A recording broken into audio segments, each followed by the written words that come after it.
La gobernabilidad, cómo lograr tener un gobierno eficaz, un gobierno eficiente, es una de las preocupaciones que se extiende dentro de la clase política, dentro de todos los partidos, de cara a 2018, cuando el resultado podría arrojar que ninguno, ni por supuesto el vencedor, logra imponerse con más del 30% de los votos. Esta fragmentación del voto, esta fragmentación de las preferencias electorales generarán o pueden generar en 2018, en la elección presidencial, un contexto de triunfo muy débil, un gobierno en minoría. De eso vamos a hablar hoy, de los intentos que comienzan a surgir por hacer una reforma que lleve a los gobiernos de coalición no solamente potestativos como están ahora, sino obligatorios en el país a partir de cierto umbral. Soy José Buendía, muchas gracias por estar con nosotros en este programa en el que todas las ideas se pueden cuestionar siempre que se debatan. Acompáñame a ver algunos datos de contexto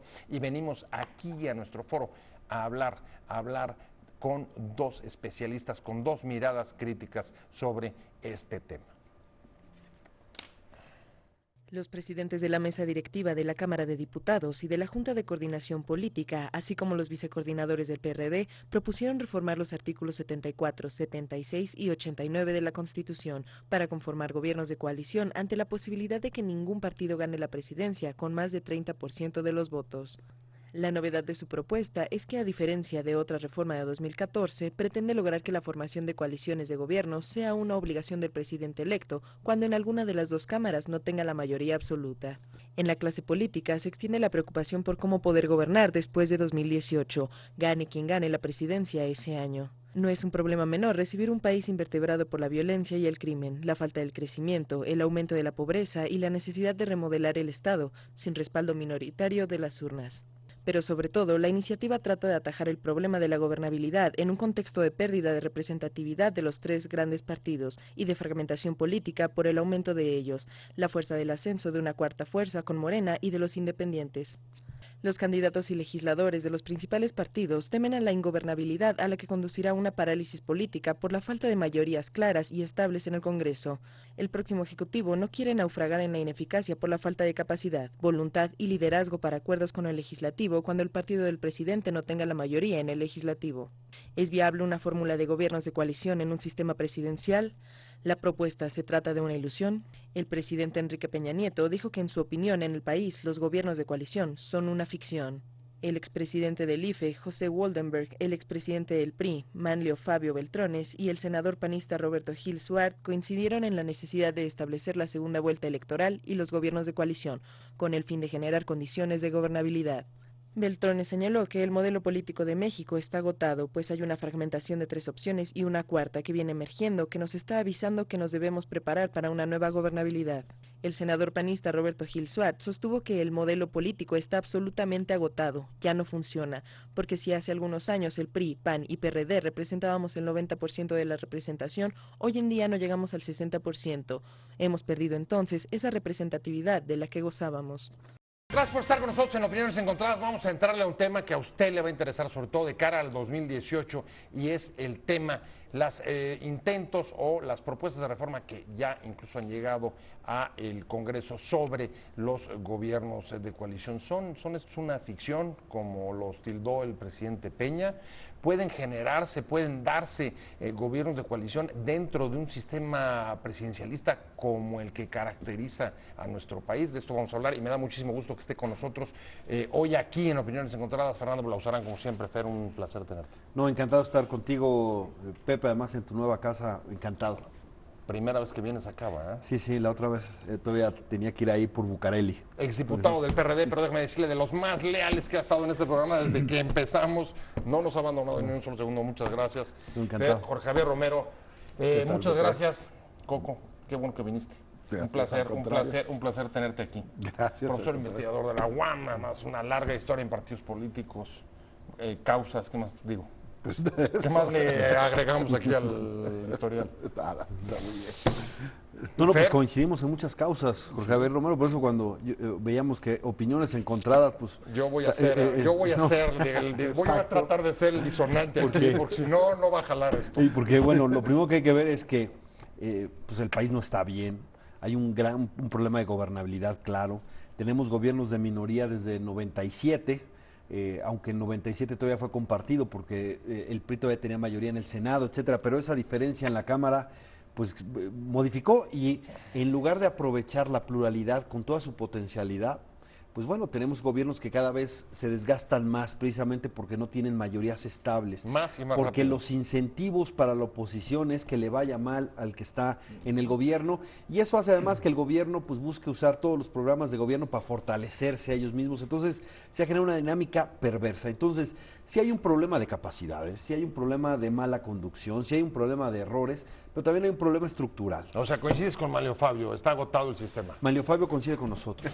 El orden de los productos altera el resultado. No, además es cierto, porque es algo que discutimos en la Cámara de Diputados, coincidimos en la legislatura, Manlio Fabio, Beltrones y un servidor, establecimos en la Constitución un punto que yo veo que ya cambió de opinión Manlio Fabio en un asunto, ya acepta que no debe de ser potestativo el conformar un gobierno de coalición, que es correcto que tenga esa obligación, aunque con algunos matices. Él plantea, porque junto con la discusión de gobiernos de coalición está la segunda vuelta. La segunda vuelta Y electoral. entonces él planteó algo interesante, plantea la segunda vuelta como guillotina, así esa es su expresión, es decir, si en la primera elección no se conforma un gobierno de coalición, entonces hay una segunda vuelta para tener un presidente con mayor fuerza que sí pueda construir su gobierno de coalición.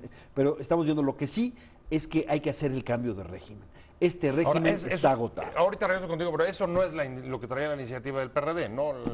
Sobre todo es el tema del 50%.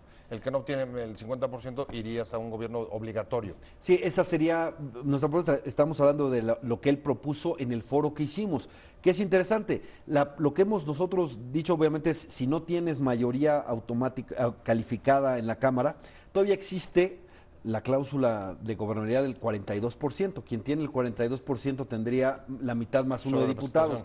Eso también hay que quitarlo. Lo correcto es que la Cámara de Diputados sea reflejo fiel de la pluralidad del país. Si un partido tiene el 20%, que tenga el 20% de representantes, una representación pura. Y con esa representación pura construir un gobierno estable, con políticas públicas. Porque ¿cuál es la ventaja? Que en el gobierno de coalición se aprueba el programa de gobierno y con eso se comprometen ya los legisladores a empujarlo. Y además, como tienen que votar el gabinete, tienen que aprobar el gabinete, pues se entiende que el gabinete será plural, estarán representados, y eso es garantía para pues llevar a cabo los cambios, las reformas y darle conducción y gobernabilidad al país. Yo sé que en buena parte de las afirmaciones de Fernando coincides, por tanto mejor te voy a poner a discutir con el presidente Peña, que tildó esta iniciativa como una ficción. ¿Tú consideras que es una ficción? Pues hay un problema que es real, ficción es pensar que alguien va a poder gobernar en el escenario que viene para 2018.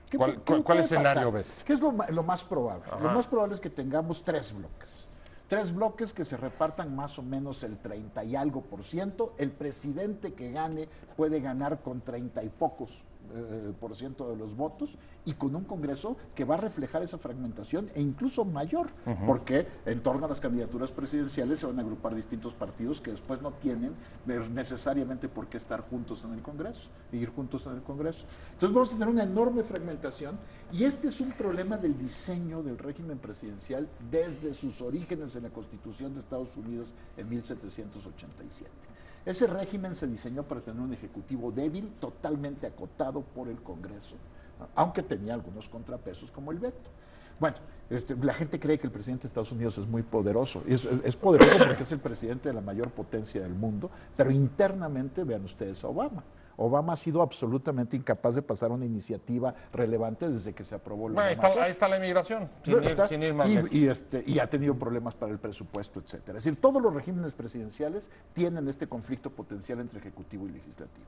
Si a esto se le suma la enorme fragmentación, que es reflejo de la pluralidad, y a mí me parecería mucho más grave tratar de recortar esa pluralidad artificialmente que dejar que se exprese. Bueno, si a eso se le suma eso, entonces necesitas efectivamente mecanismos institucionales, como dice Fernando, para que generar incentivos para que los partidos pacten entre sí, de cara a la sociedad, porque hay un hecho. Desde que el presidente de la República perdió la mayoría para hacer reformas constitucionales en 1988, se han dado coaliciones. Lo que pasa es que son coaliciones que se dan por debajo de la mesa. A ver, y se dan intercambiando favores y se dan intercambiando recursos. Lo que necesitamos es un sistema que haga que las coaliciones sean explícitas, claras, con programas escritas, con programas ante los electores, ante los ciudadanos. Muy programáticas. ¿Hasta dónde? Esa es la pregunta también. Esta clase de mecanismos pueden ser en ciertas, no los mecanismos para recortar artificialmente la pluralidad, sino mecanismos como incentivos para lograr, digamos, esos cambios institucionales, por ejemplo, en un contexto de ascenso de una fuerza como, por ejemplo, Morena, frente, digamos, a tres partidos que, como estamos viendo en el Senado, Fernando, está PAN, PRD y PRI, los tres están jalando parejo en buena parte de las iniciativas. Bueno, estamos con lo del fiscal, estamos con la reforma electoral. Es lo que ¿Hasta dónde es un mecanismo, digamos, también de preservación o puede ser de preservación de los tres partidos? Es lo que dice Jorge. Los acuerdos no los conocemos. Yo todavía no me cabe en la cabeza por qué aprobaron a Cervantes como procurador, perfilándolo para ser fiscal durante 10 años. ¿A cambio de qué se le da al peñismo pues la posibilidad de cubrirse las espaldas? Lo mismo que no se aceptó con Duarte, con los dos Duartes y con Borge, ahora se acepta. ¿A cambio de qué? ¿Cuál fue la negociación? ¿Cuál fue el acuerdo? Eso está privado y eso es lo que ayudaría mucho haciendo que gobiernos de coalición establecieran un acuerdo programático, público, claro, de a qué vamos y con conducción compartida. Lo que sí sabemos es que este régimen no está funcionando. Y el cambio de régimen no es un cambio de personas, es también un cambio estructural. Sí hay incapacidad, pero también hay una estructura que fomenta pues la arbitrariedad, que fomenta la corrupción, la impunidad. Todo esto tiene que ver con ese régimen desgastado del presidencialismo. Si son además acuerdos informales, estamos hablando de simulaciones o de pactos sin rendición de cuentas. Ayuda, por ejemplo, en el presupuesto. ¿Cómo se ha pactado los presupuestos en los últimos tiempos en México? Con lo que en inglés se ha llamado, en Estados Unidos se le llama el pork barrel, que es generar fondos para que se repartan entre los diputados, para que se repartan entre los grupos políticos. Lo acabamos de ver y mira qué tranquilo está el Congreso en ese tema. ¿Viste la negociación para incrementar las bolsas de asignación a los diputados? Eso es el pork barrel y eso es lo que te garantiza que voten a favor de tu presupuesto. Eso, por supuesto, es una forma enmascarada de corrupción. Por supuesto. Es una forma enmascarada de corrupción. Estás negociando el presupuesto, dándole dinero, recursos directos. O sea, son una especie de mordidas. Son mordidas. Hay unas más o menos presidenciales. Tiene razón, Coco, pero hay unas que son más o menos explícitas. Por ejemplo, los partidos tienen a sus gobiernos. Pues, ¿qué tantos recursos quieres para tu gobierno? ¿Qué programas quieres para tu gobierno? Entonces, si tú votas a favor, yo le doy condiciones a tu gobierno para que las tenga. Si no, eso es, digamos, que un chantaje más o menos explícito abierto. El otro es el que dice Coco, que es el modelo Estado de México que lo llevaron al Congreso Federal, que es cada diputado tiene una bolsa para poder gestionar. Y luego de ahí vienen obviamente los famosos moches de que tú me regresas una parte de la obra. Pero hay otro que es todavía peor, que es soterrado, y ese es para los senadores. Los senadores negocian presupuesto, pero negocian presupuesto con Hacienda en una mesa paralela por debajo, para que haya bolsas, para que los senadores también puedan estar. Y yo me pregunto, como no es explícito qué dieron a cambio de la ratificación de Cervantes, de Arely, de este reparto de la reforma electoral, de tribunales, de magistrados en el tribunal, uno se pregunta si no estuvo también la negociación presupuestal abajo. Las bolsas que llegan y Hacienda se sienta con los coordinadores, etcétera, y luego ya pues los coordinadores se ponen de acuerdo con sus senadores para tener programas no y recursos. Bolsas, hasta diría, hasta multas electorales puede haber ahí en juego, disminuir el castigo. Pero el punto incluso con lo del Senado es más difícil de comprobar, porque como es una negociación con Hacienda fuera de la Cámara que tiene que decidir el presupuesto. No hay registro. No hay registro. Lo acuerdan allá y simplemente dicen, a ver, aquí está tu bolsa, y ya cuando llega a la Cámara está la bolsa que acordaron con el Senado. Esto sí es una compra. La verdad es que es mantener a este zombie, por decirlo, a este muerto viviente que es nuestro sistema político como está, pues cada vez es más pernicioso y se generan políticas cada vez más corruptas, más perversas, más perniciosas para Y todos. quizá más desligados de la gente. Y además no es un fenómeno exclusivo de México. No, Hay que no, ver no. la crisis de Brasil para ver cómo esa también es una crisis del régimen ¿Cómo se llama? presidencial. No se me olvidó el nombre, el Bailelato, ¿cómo era? El Menelao, ¿cómo era? Menelao, Baileo. Bueno, el caso Era es- ritmo de samba, Menelao, eso está sí, clarísimo. Pero el hecho es que ahí también hay una crisis del régimen presidencial. Lula gobernó, falta que estuviera aquí Hernán para que nos lo confirmara, Lula gobernó repartiendo dinero entre los diputados para tener una coalición estable, como lo había hecho Álvaro Obregón en México en su tiempo. Lo que pasa es que aquí no tuvimos eso durante muchísimos años porque era el régimen del PRI que disciplinaba claro. a los diputados y los senadores porque con la no reelección inmediata y que hacía Al que interior. Claro, porque como los diputados y senadores sabían que en la siguiente ronda no podían reelegirse, sabían que tenían que ser leales y disciplinados con el que repartía el empleo. ¿Quién repartía el empleo? El presidente de la República. Entonces todos serenos. Pero eso se acabó con la pluralidad, eso se acaba con la democracia y yo pienso que en los regímenes presidenciales tienen serios problemas de gobernabilidad cuando hay pluralidad democrática. Claro, no hay régimen perfecto. Tampoco los regímenes parlamentarios te resuelven todo como por varita, como por ensalmo, ¿no? Ahí está España ahora después de casi un año. Casi un apenas año sin logró- gobierno, así es. 315 días Así estuvieron es. con gobierno en funciones, Sí, sí, que sí, es un sí, gobierno sí. limitado, ¿no? Finalmente ya lograron un acuerdo político, fue un proceso largo de negociación, pero finalmente la negociación se dio. Y se da de cara a los electores. Cada quien paga sus costos. El Partido Socialista pagará su costo, Podemos pagará su costo, pero todo se hace de cara a los electores. Eso es lo Y que no España ocurre. con Rajoy no sé si vaya a pagar su costo, pero en fin. Estamos hablando de los gobiernos de coalición, un escenario para el país en el futuro inmediato. Estamos hablando con Jorge Javier Romero, profesor investigador de la UAM, Xochimilco, y con Fernando Berlauzarán, exdiputado del PRD. Galileo, además, Así es. cabeza del grupo. Digo, Galileo, Fer, me quedé contigo. Sí. A ver, sí hay gente que no cree en esos dos mecanismos, como por ejemplo el presidente Peña, que dice, se lo preguntaba a Jorge, eso es una ficción. Mira, yo voy a decir algo que es de escándalo. Yo le creo al presidente cuando dice que no se levanta con las ganas de joder a México. Le creo. Pero entonces que no lo haga sin querer queriendo, ¿no? ¿Qué tipo de país le quiere dejar al sucesor y con qué condiciones? Nos quiere dejar el país como Duarte se lo está dejando a su sucesor en Veracruz. Que, mira, ha habido 4 años en el gobierno. Los 2 primeros los hizo con el Pacto por México, que fue un pacto programático, claro, ¿Una le coalición? dio una coalición, le dio gobernabilidad, fue un pacto pues público, era por estas reformas. Él mismo él mismo pues decidió acabar con el Pacto por México con la reforma energética que violaba lo que él mismo había establecido. También en la de telecomunicaciones en la secundaria, pero básicamente por la reforma energética, 2 años, a los 2 años. Bueno, ¿qué ha sucedido los otros 2 años? Los primeros 2 años era Saving México, ¿no? Y era el hombre de las reformas el que podía acá. Los 2 años después de que él mató el Pacto por México aquí, no ha tenido manera. Y hay una descomposición creciente. ¿A dónde vamos a llegar? Pensemos a dónde vamos a llegar si esto sigue y en qué condiciones tendrá un gobierno, porque Jorge Javier quizás es optimista cuando dice que el próximo presidente puede tener más de 30, Sí, quizás puede ser tenga menos. menos de 30% el próximo Sí, presidente, sí, es y cierto. con esas condiciones gobernar, ¿cómo lo va a hacer? ¿No? Las tentaciones para el autoritarismo serán muy grandes. Entonces, los problemas de la democracia los tenemos que resolver con más democracia, con mejor democracia y más democracia, y eso es lo que sería hacer las coaliciones, hacer hay incentivos otro para actor. la colaboración. Hay otro actor que no está interesado, que es un actor en ascenso, un actor, digamos, el de las expectativas en crecimiento, que es el López Obrador. Claro, así es. Y lo que está viendo es, se están poniendo de acuerdo los 3 partidos para hacerme una iniciativa a modo para ellos ir en alianza y frenarme. Pero a ver, ¿Tú lo pero ves? imaginemos ¿Lo ves? que O sea, López Obrador gana la Este presidencia. es un país que, digamos que Sí. no deja de hacer leyes. Por supuesto.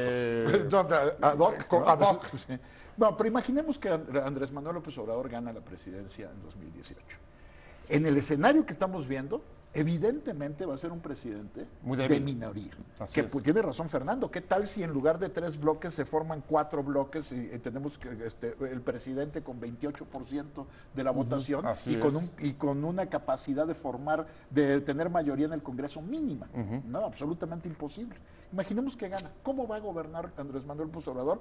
Sí respeta la Constitución a la hora que mande su presupuesto, a la hora que saque su agenda de reformas, que me imagino que alguna tendrá, yo no la conozco, pero me imagino que tendrá una agenda de reformas, la tendrá que pasar por el Congreso.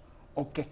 ¿O va a gobernar? No va a funcionar los bandos, porque bandos solamente en la ciudad. Claro, no o va a gobernar bandos. por decreto y Exacto. referéndum, ¿no? Cuando no tuvo la mayoría en la Asamblea Legislativa, gobernó con bandos, Sí. ¿no?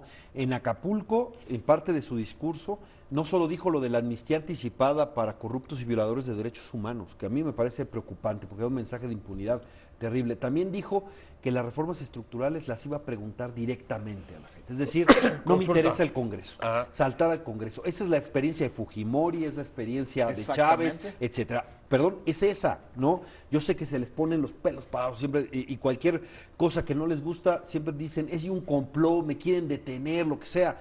La verdad es que el problema de este país no es de una persona, no institucional. es institucional, Sí.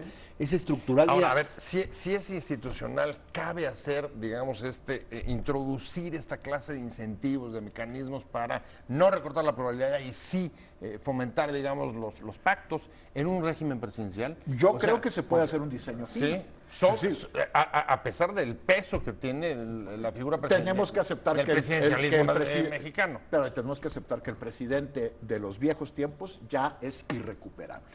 Tenemos que aceptar que ahora el presidente de la República tiene una gran relevancia, pero está fuertemente acotado por el Congreso. Y si queremos formar gobiernos estables, la única manera es hacerlo a través del pacto o recortando democracia, ya sea por la vía plebiscitaria de referéndum, que es la típica de los dictadores y de los regímenes autoritarios, o haciendo malabares de ingeniería institucional para formar mayorías artificiales con sobrerepresentación de los partidos, recortando, por ejemplo, poniendo más obstáculos para el registro de los partidos, que demasiado proteccionismo electoral tenemos ya en México a lo largo de la historia como para seguir por esa vía. Tenemos que aceptar que el país es diverso, somos 120 millones de mexicanos con posiciones muy diversas que tienen que tener cauce A ver, político.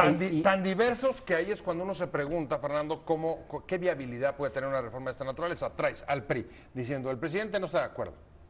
Mientras otra parte del PRI, Manlio, dice, claro que sí, el régimen se agotó. Tienes al PAN, que en algunas cosas tampoco está de acuerdo. Y el PRD no me queda muy claro, iría con las dos. mira, ¿es viable que mira, esto salga? no, pues es que es el problema de lo chiquito que luego es la clase política o sectores de la clase política. Todo el mundo quiere ganarse el carro completo, tener el carro completo y decir, póngame las velocidades del presidencialismo a todo lo que da, ¿no? Aunque luego ya veré cómo... Con los incentivos del parlamentarismo. Claro, aunque ya veré luego cómo gobierno. Eso está mal. Ahora sí que debiéramos recuperar un poco a Rawls cuando dice, legislemos con el velo de la ignorancia. No sepamos dónde está, porque todo el mundo quiere jugar a que ellos van a estar hasta arriba y entonces no quieren acordar con nadie. ¿Por qué no pensamos y que cada quien diga, ¿y si soy oposición? ¿No? ¿Cómo incido si soy oposición en la lógica de levantar? Y de esa manera, además, no haces que el opositor siempre esté jugando a que le vaya mal al del gobierno. Ejecutivo. Porque entre peor le vaya al gobierno, mejor le va a la oposición electoralmente. Ese es el incentivo que hoy tenemos, ¿no? Y es lo que sucede. Cuando alguien quiere ser responsable y jugar a los acuerdos, te la cobran en las urnas porque el incentivo es el otro. Pero no hay estadistas, no hay estadistas que estén planteando eso, lo estamos planteando desde la academia, desde la marginalidad, pero no hay estadistas. Se puede hacer un diseño, sin duda. La experiencia de Francia en 1958 con la Quinta República, ahí ellos venían de una crisis del parlamentarismo y buscaron una fórmula para generar gobernabilidad. Bueno, y lograron ahí un nuevo diseño, que es donde hay un presidente que tiene un gran peso, pero también tiene un gran peso la Asamblea Nacional y hay mecanismos para que acuerden ambos. A partir de ahí se puede empezar a tejer muchísimo. Yo no estoy de acuerdo en la segunda vuelta legislativa, pero creo que si se establecen mecanismos para formar gobiernos de coalición, un presidente con segunda vuelta nos garantizaría por lo menos que el presidente de la República no fuera alguien que tiene más opiniones en contra que a favor. Hay todavía caballos que tienen que correr en este país Sí, pero la verdad es que yo espero que gane la responsabilidad. Qué bueno que Manlio Fabio Beltrones desde el PRI esté dando esta batalla. Los Galileos estamos metidos de lleno a buscar el cambio de régimen y qué bueno que otras expresiones del partido ya metieron sus iniciativas también para buscar cambio de régimen, gobierno de coalición, segunda vuelta, etcétera. Y tenemos a la discusión y que participe verdaderamente la sociedad civil, etcétera. Sí tenemos un problema estructural y la verdad es que tenemos que encontrarle una salida a la polarización y descomposición creciente del país. Y además la división de poderes. Sí. El cambio de régimen fortalecería la división de poderes. Ahorita lo que tenemos, el problema que tenemos es eso, esa tendencia del presidencialismo, aunque ya esté en declive y como sea su unidad, de controlarlo todo. En los estados se ve de manera más grotesca, pero no deja de reproducirse también a nivel nacional, que es gobernantes que tienen controlado a los otros poderes, que tienen controlados a los órganos autónomos, que tienen controlados algunos medios de comunicación y que tienen controlados incluso algunos partidos de oposición, Sí, ¿no? todos. Y entonces el gobierno tiene la tentación incluso, ¿no? Oye, ahí no necesitas gobiernos de coalición, el gobierno más bien no solo se parecen al viejo modelo del presidencialismo del siglo XX. Es que la alternancia en México o la democratización en México, la transición a la democracia en México no cambió las reglas no escritas del régimen. Se mantienen las reglas no escritas del régimen. Es más, mi percepción es que la transición a la democracia es un buen debate que tendría yo con los del Instituto de la Transición Democrática,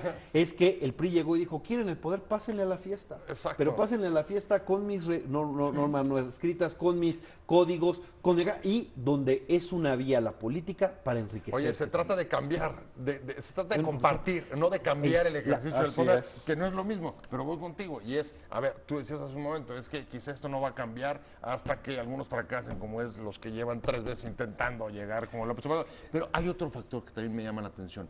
Si desde la sociedad civil no hemos visto un movimiento de demanda por el cambio de régimen, ha sido aquí, ¿eh?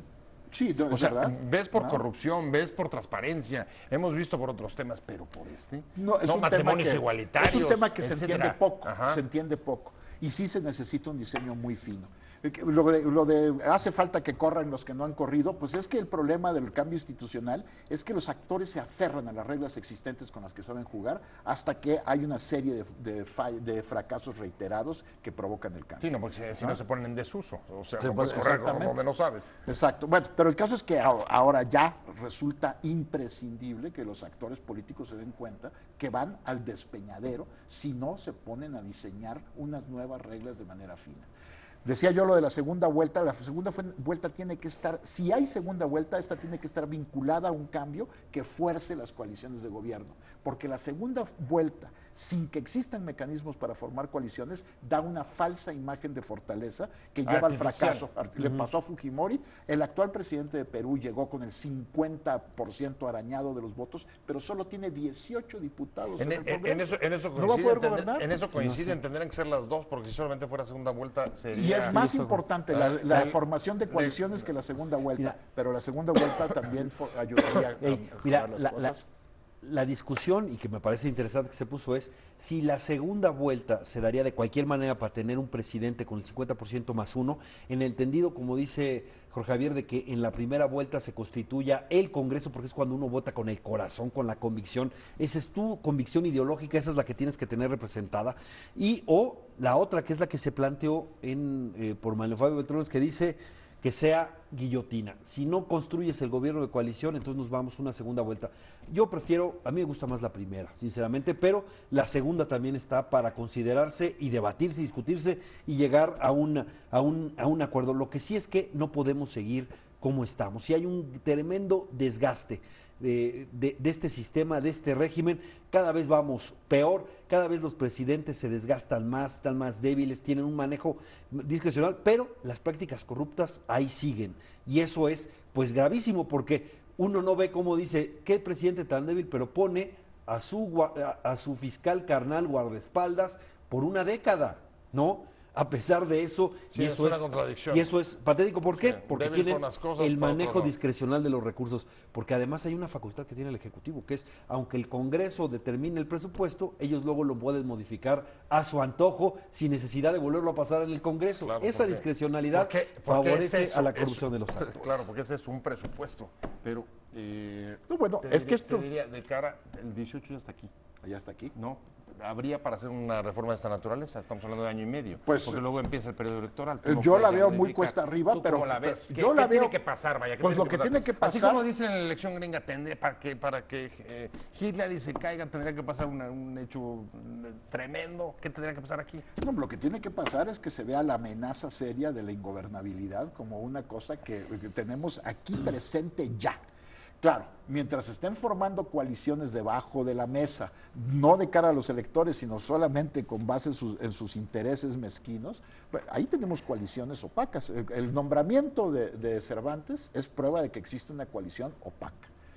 Una ratificación sin debate parlamentario. Lo que necesitamos ¿no? también es una Hasta exigencia donde yo mayor. recuerdo. Pues claro, lo que necesitamos es una mayor exigencia social para que las coaliciones sean explícitas y claras y no debajo de la mesa. Tenemos que, por ejemplo, ahora con esta cuestión de Cervantes, donde estamos moviendo una petición en Change para que Cervantes o renuncie antes de que se apruebe la nueva ley o no se apruebe la nueva ley hasta que Cervantes deje de ser procurador, para que la fiscalía nazca como un órgano autónomo. Bueno, ahí lo que estamos haciendo es elevándole el nivel de exigencia a los políticos.